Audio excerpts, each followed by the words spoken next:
जय मसीह की। आइए प्रार्थना करें। सर्वशक्तिमान पिता परमेश्वर, धन्यवाद करते हैं तेरे परिशुद्ध और पवित्र नाम का प्रभु। तेरी महिमा हम सबके जीवन में सदा बनी रहे प्रभु। हम तेरी कृपा के अधीन रहें प्रभु, तेरी दया के अधीन रहें प्रभु। तू हमारे जीवन का आधार है, तू हमारे जीवन का सहारा है प्रभु। तू सच्चाई है, सही मार्ग है, सही दिशा है प्रभु। अपने परिशुद्धात्मा द्वारा हमारा मार्गदर्शन करना प्रभु, हमारी अगुवाई करना प्रभु, ताकि प्रभु हम उस स्थान तक पहुंच सके प्रभु, जो स्थान तूने हमारे लिए चुना है प्रभु, जहां पर शांति है, समाधान है, खुशियां हैं और आनंद है प्रभु।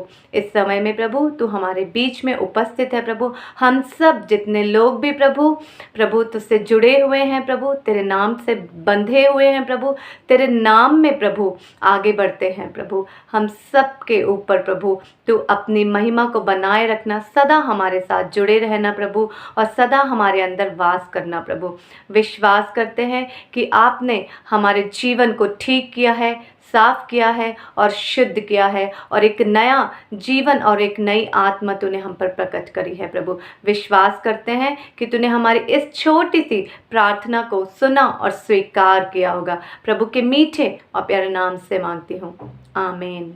जय मसीह की। सजीव वाहिनी हिंदी लाइव प्रेयर सर्विस में आप सभी का, जो हमारे प्रिय दर्शक हैं, पूर्ण हृदय से स्वागत करती हूँ। हर रविवार रात 8:30 बजे फेसबुक और यूट्यूब के द्वारा आप हमारे साथ शामिल हो सकते हैं।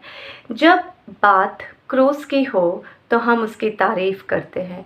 तारीफ़ इसलिए करते हैं क्योंकि क्रूस के द्वारा हमारे गुनाहों से मुक्ति मिलती है, क्रूस के द्वारा हमें चंगाई मिलती है, क्रूस के द्वारा हमें सच्चाई मिलती है। क्रूस एक ऐसा मार्ग है जिस मार्ग पर चलने के द्वारा हमें एक ऐसा परिवर्तन मिलता है जो हमें हमारे परमेश्वर तक पहुंचाता है। उस परिवर्तन के लिए, उस अच्छाई के लिए, उस सच्चाई के लिए जो हमें क्रूस के द्वारा मिलता है, उस शांति के लिए, उस समाधान के लिए और उस आनंद के लिए हम उसकी तारीफ़ करते हैं जो हमें क्रूस के द्वारा मिलता है।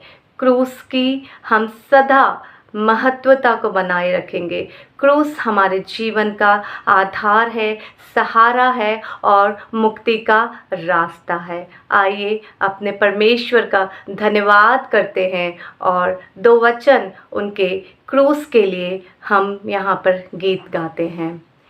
क्रूस ही के पास जहाँ खून बहा, दब के गुनाहों से मैं गया, खून से वहाँ ये दिल साफ हुआ, उसकी हो तारीफ,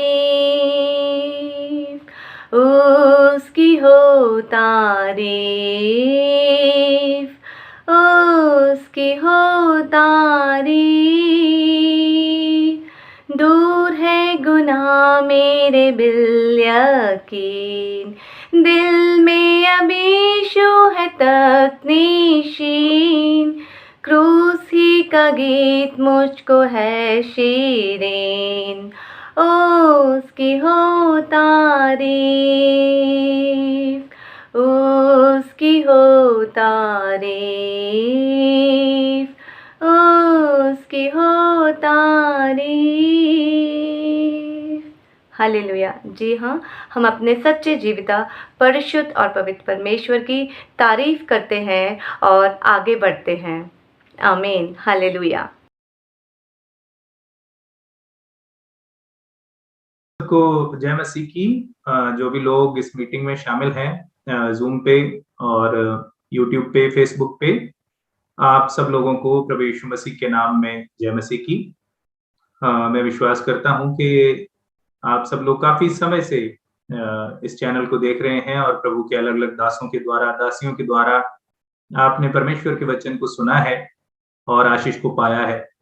और इसी प्रकार से आज के दिन हम कुछ देर परमेश्वर के वचन पर फिर से मनन करेंगे और परमेश्वर से प्रार्थना करेंगे सबसे पहले कि परमेश्वर अपने वचनों के द्वारा हमसे बात करे। आइए छोटी सी प्रार्थना करते हैं।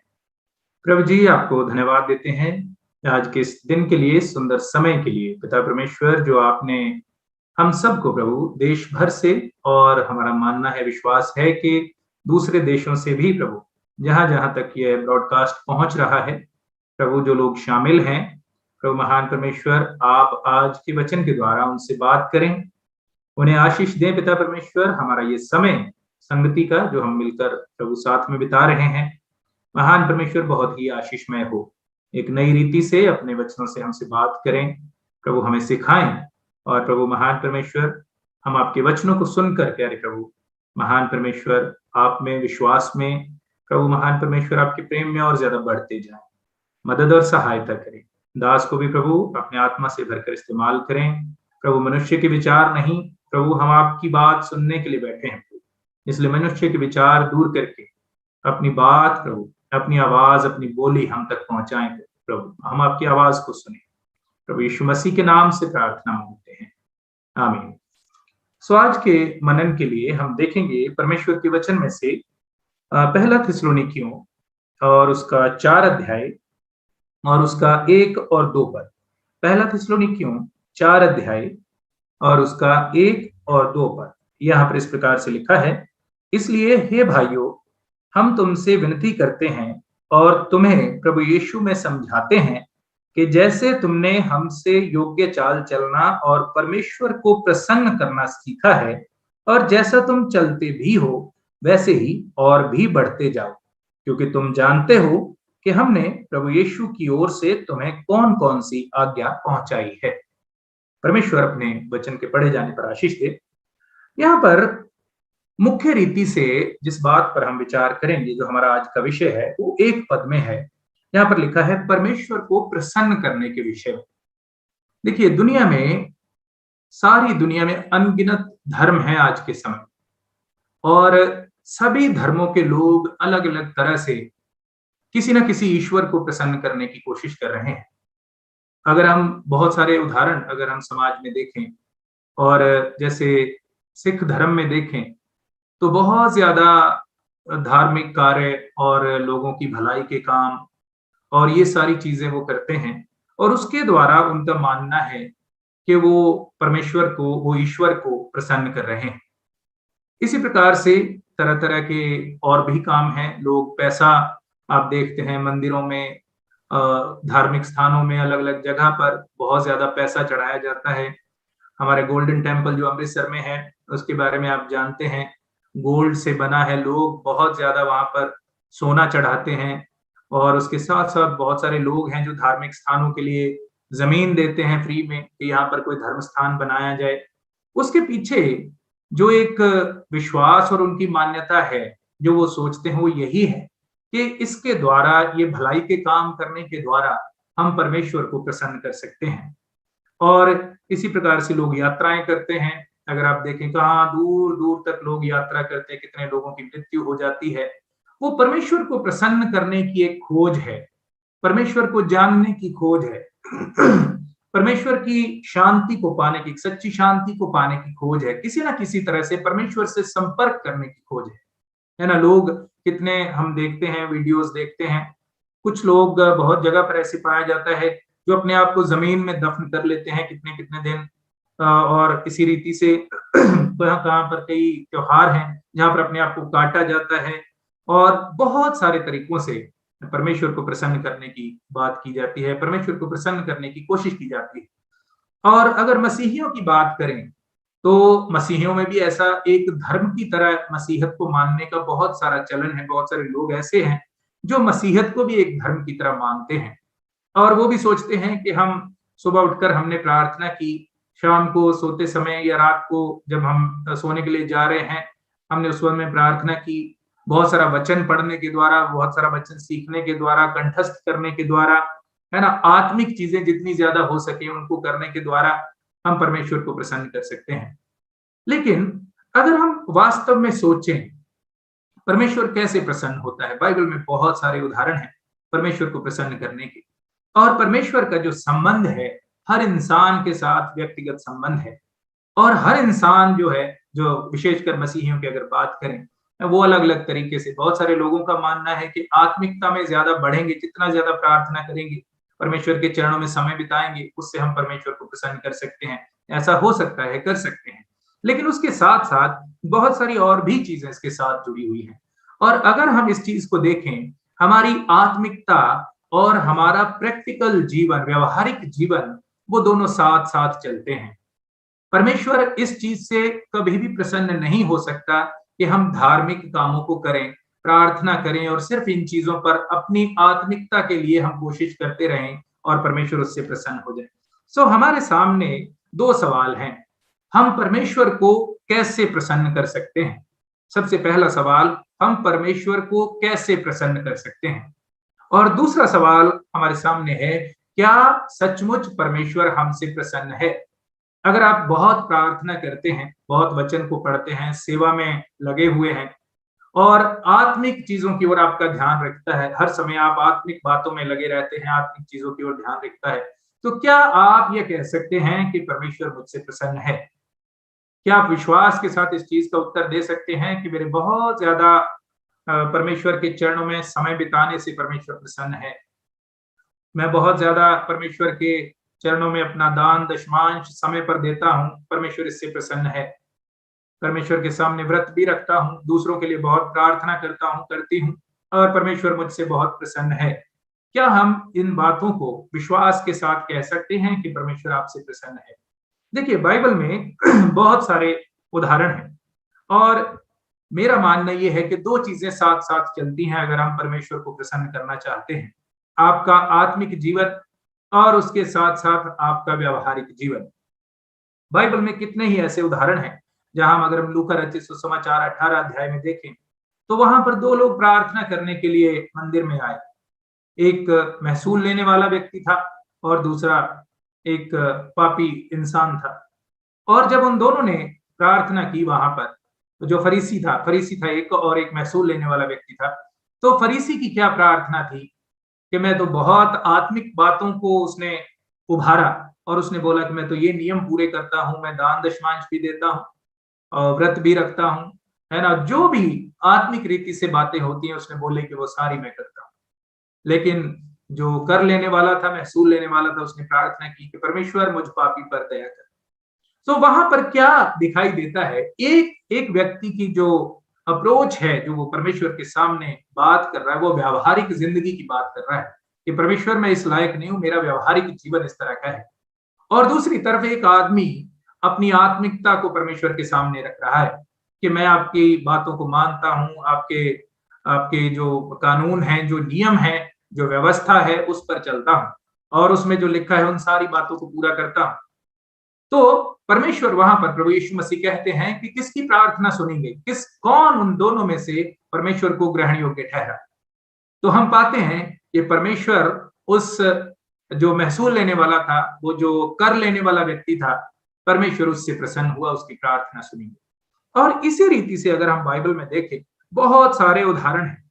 प्रभु यीशु मसीह ने एक बात कही, बोला जब तू भेंट चढ़ाने के लिए प्रभु के घर में आए और तुझे याद आए कि तेरे भाई के साथ तेरा विरोध है, तेरा झगड़ा है, तो अपनी भेंट को वहीं पर छोड़ दे और पहले जाकर अपने भाई से मिलाप कर। यहां पर हम क्या सीखते हैं इस चीज से? प्रभु क्या कहना चाह रहा था कि ये आत्मिकता जो तू लेके घूम रहा है, सबसे पहले तेरा व्यवहारिक जीवन, वो सबसे ज्यादा जरूरी है। उसमें से दिखाई देना चाहिए कि प्रभु तेरे जीवन में है। परमेश्वर को कौन सी बात प्रसन्न करती है? तेरी आत्मिकता ज्यादा प्रसन्न करती है या आत्मिकता के साथ तेरा व्यवहारिक जीवन, दोनों मिलकर परमेश्वर को प्रसन्न करते हैं? प्रार्थना करना बुरा नहीं है, आप जितनी हो सके प्रार्थना कीजिए। बाइबल में लिखा है हर समय प्रार्थना करते रहो, आत्मा में हर समय प्रार्थना करते रहो।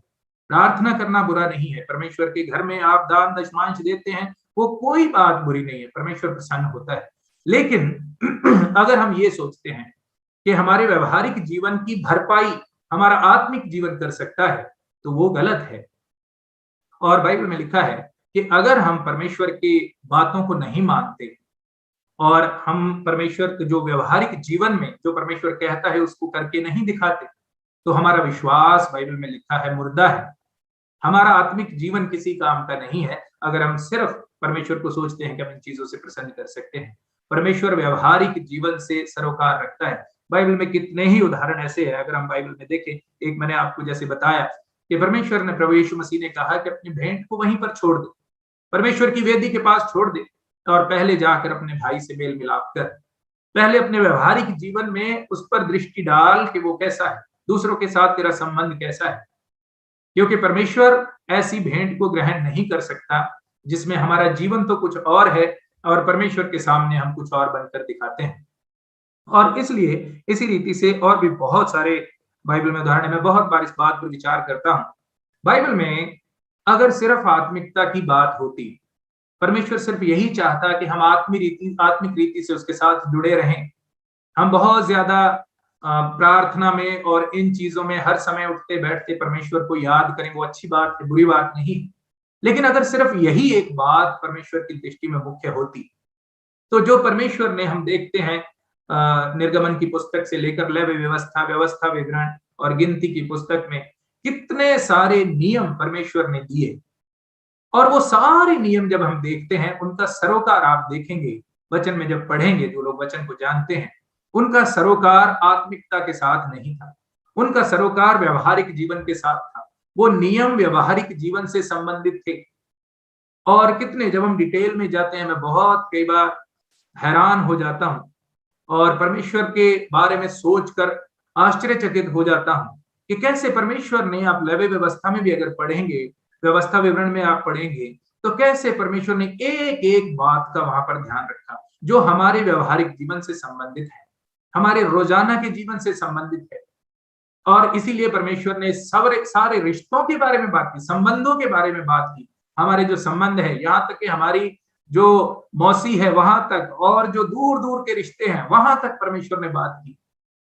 और कितना डिटेल के साथ परमेश्वर हमारे जीवन पर गौर करता है, कितना व्यवहारिक रीति से वो चाहता है कि एक मसीही का जीवन।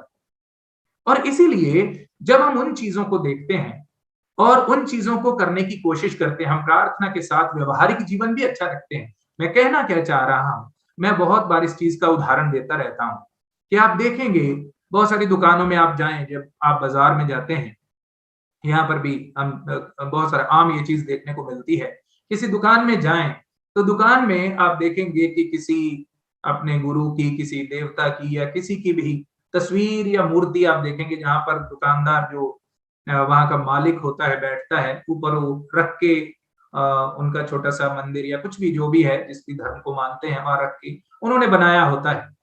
और जब भी कोई पहला ग्राहक आता है, पता नहीं साउथ में कैसे है, हमारे यहाँ नॉर्थ में ये चीज आम देखने को मिलती है, कोई भी पहला ग्राहक जो सुबह दुकान पे आता है, वहां से जो भी उससे उन्होंने कमाई करते हैं, पैसा लेते हैं, वो सबसे पहले सब जगह पर छुआ कर उसको स्पर्श करके, और उसके बाद उस अपने देवता के सामने या मूर्ति के सामने जो भी उन्होंने तस्वीर या जो भी लगा रखा होता है, वो चीज उसके सामने, वो पैसा, पहला पैसा दुकान पे आने वाला, वहां पर रख देते हैं।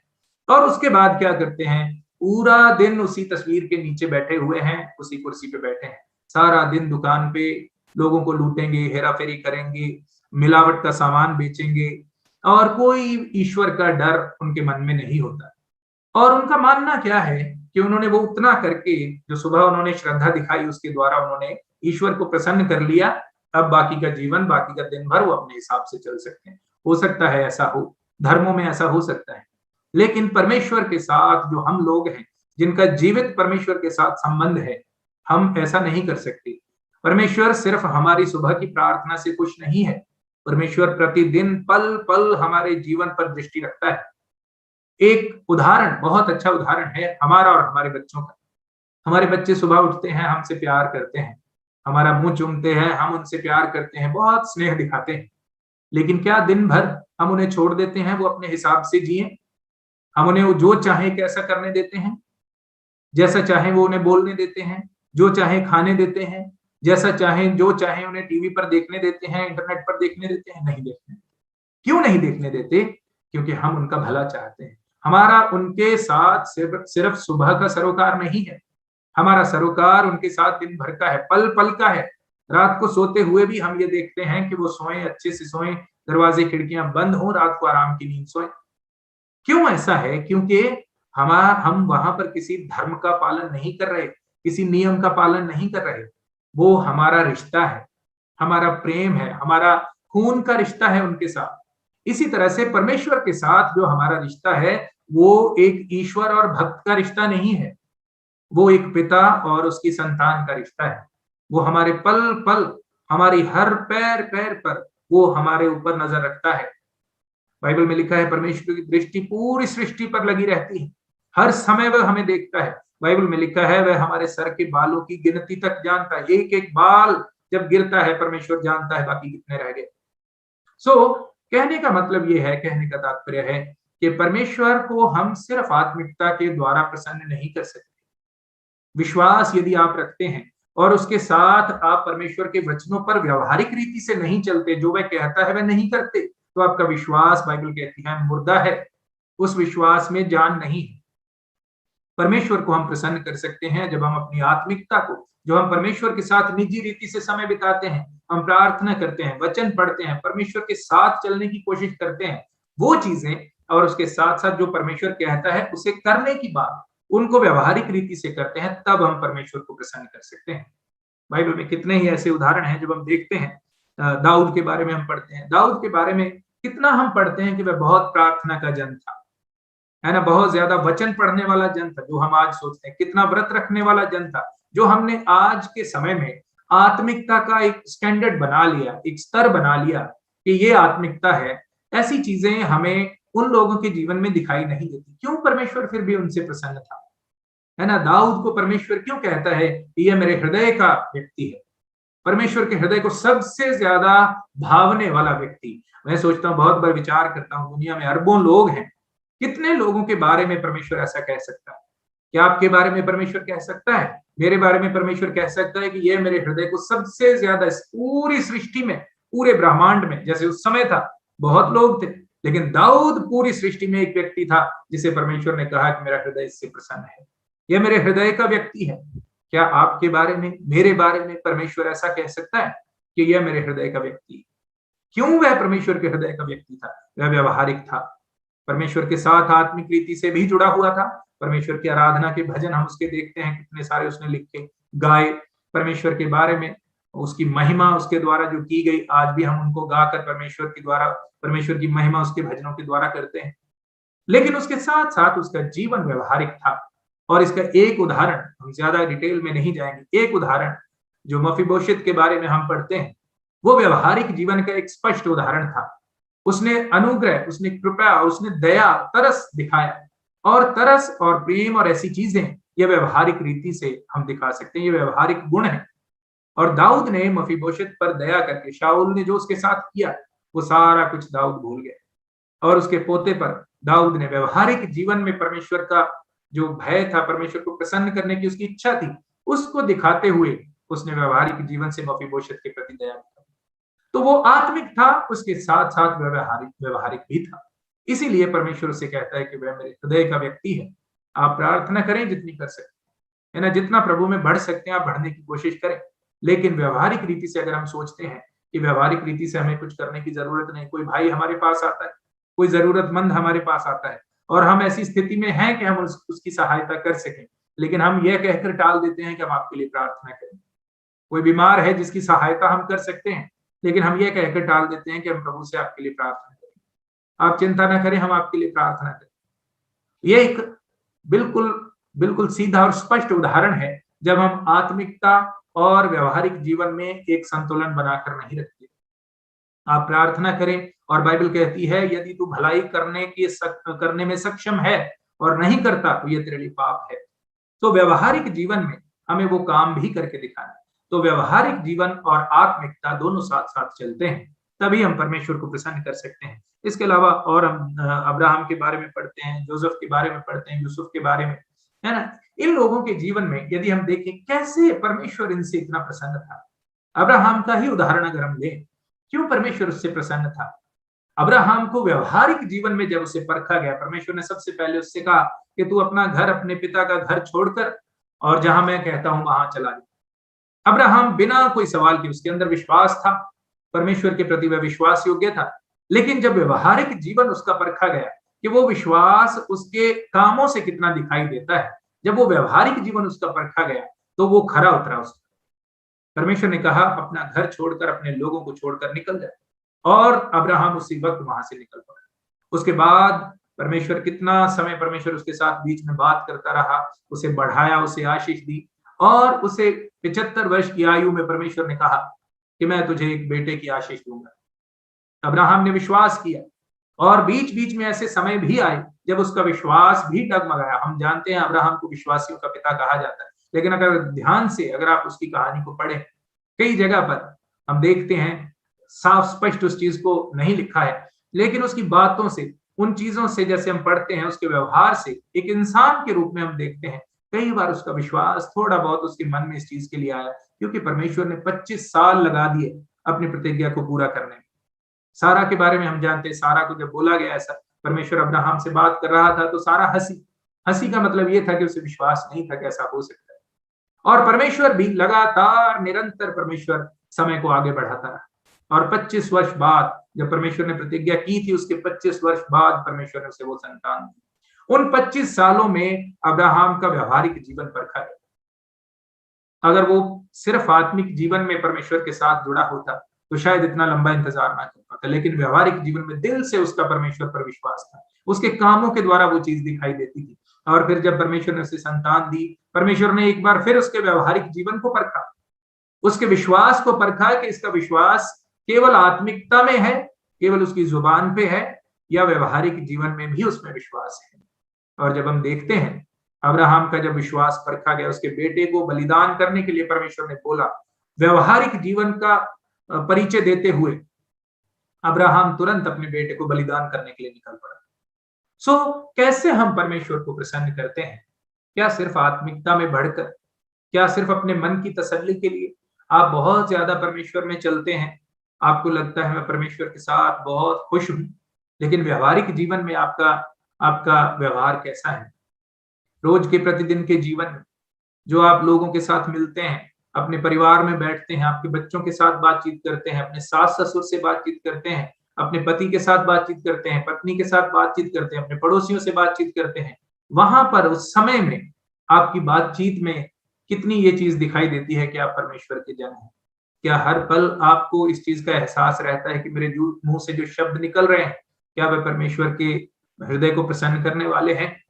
दाऊद इस चीज के प्रति बहुत सचेत था, अब्राहम इस चीज के प्रति बहुत सचेत था, है ना। मूसा के बारे में पढ़ते हैं, बहुत सचेत था। इस तरह से इन लोगों ने परमेश्वर को प्रसन्न किया। परमेश्वर ने इन लोगों को उपाधियां दी। परमेश्वर ने किसी को कहा ये मेरे दिल का आदमी है, किसी को कहा ये मेरा मित्र है, किसी को कहा इससे ज्यादा नम्र व्यक्ति इस पृथ्वी पर नहीं है। कैसे परमेश्वर ने ये उपाधियां दी? क्योंकि वह व्यवहारिक जीवन में वो परमेश्वर को साथ लेकर चलते थे, आत्मिकता को और व्यवहारिक जीवन को उन्होंने साथ में रखा। और इसलिए आप सबसे और मैं अपने लिए भी परमेश्वर से यही प्रार्थना करता हूं, आप सबके लिए भी यही प्रार्थना है कि हम इस चीज को परखें।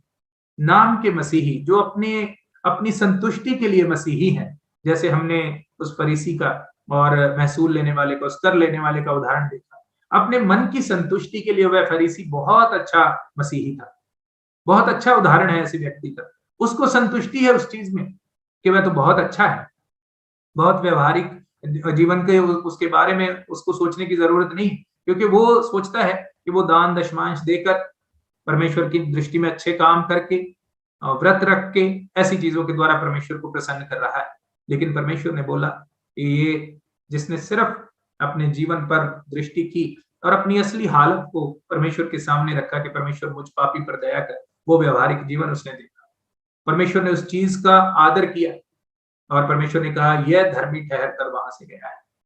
और इसीलिए हम जो विश्वासी हैं, हमारे लिए बहुत सोच विचार करने की आवश्यकता है। आपको बहुत अच्छा लगता है परमेश्वर में, बहुत अच्छी बात है। आप प्रार्थना करते हैं, आपको अच्छा लगता है, बहुत अच्छी बात है।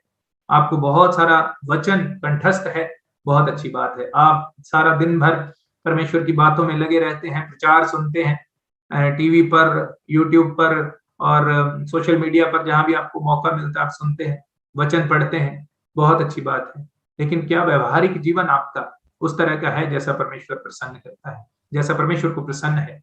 और अपने आप से ये सवाल पूछिए, एक मसीही होने के नाते क्या परमेश्वर मुझसे वास्तव में प्रसन्न है?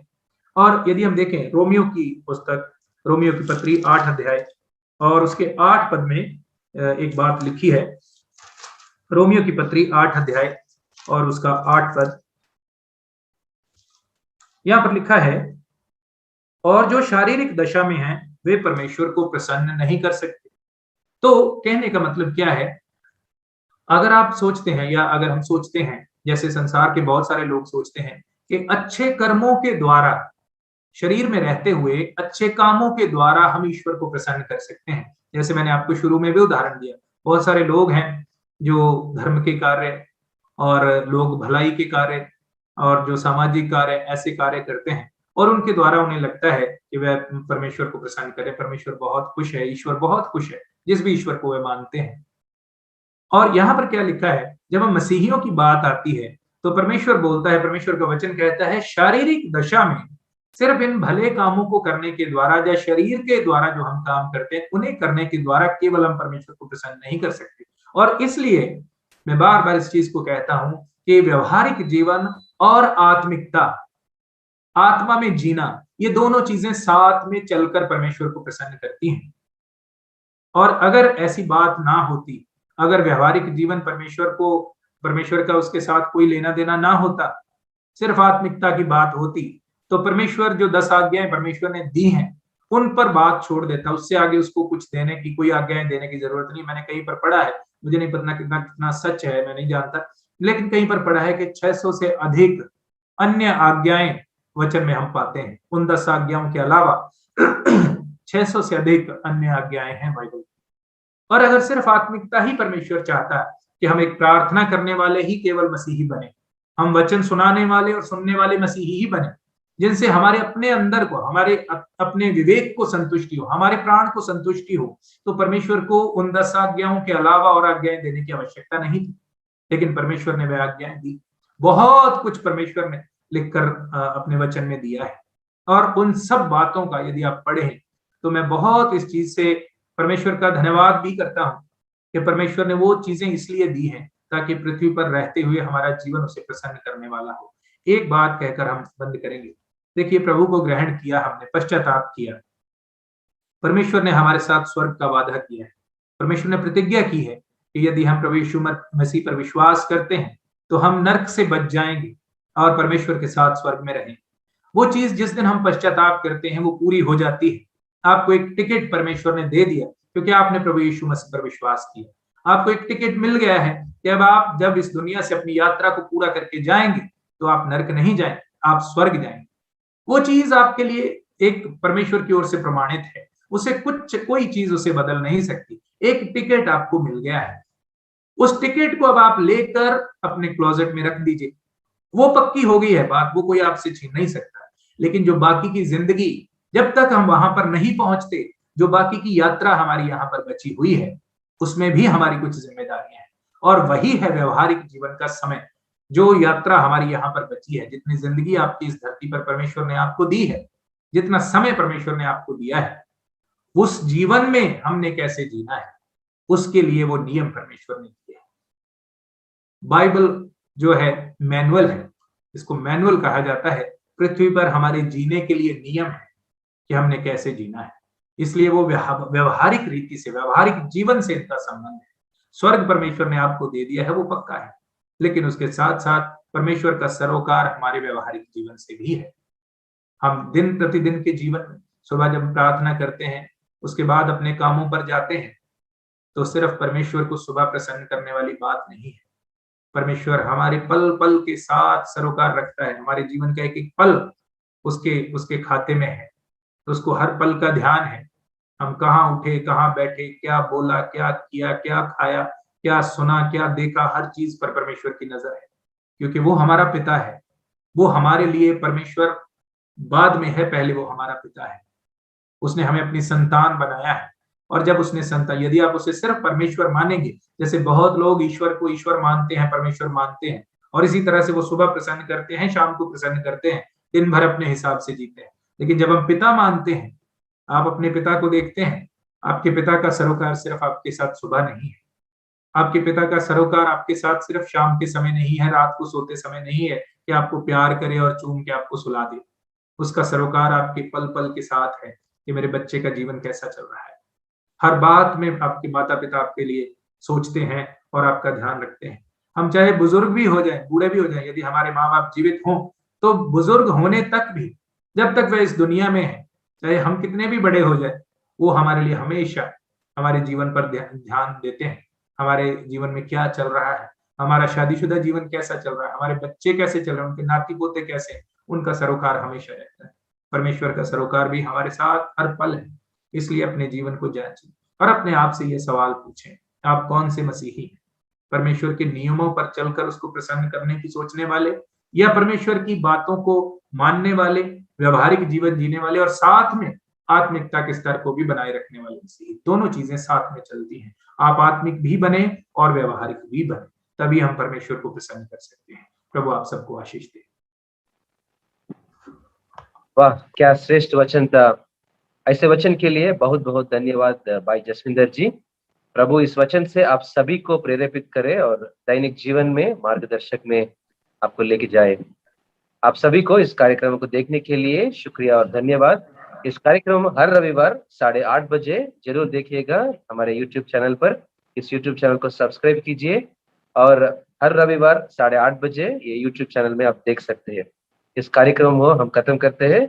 जसविंदर जी हमारे को ये प्रार्थना और आशीर्वाद से इस कार्यक्रम को हम क्या समाप्त करते हैं। आइए प्रार्थना।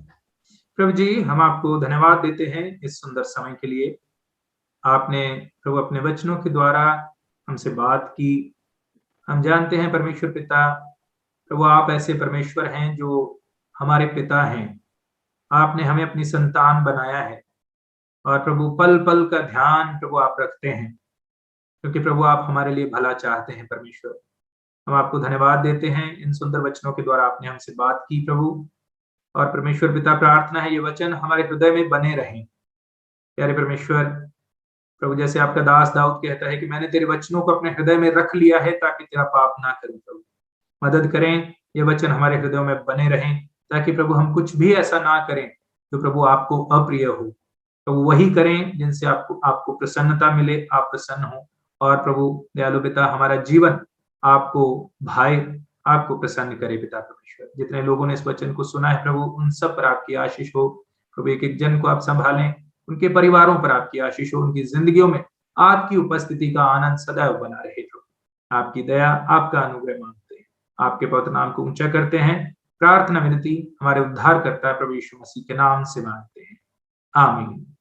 प्रभु आप सबको आशीष दे।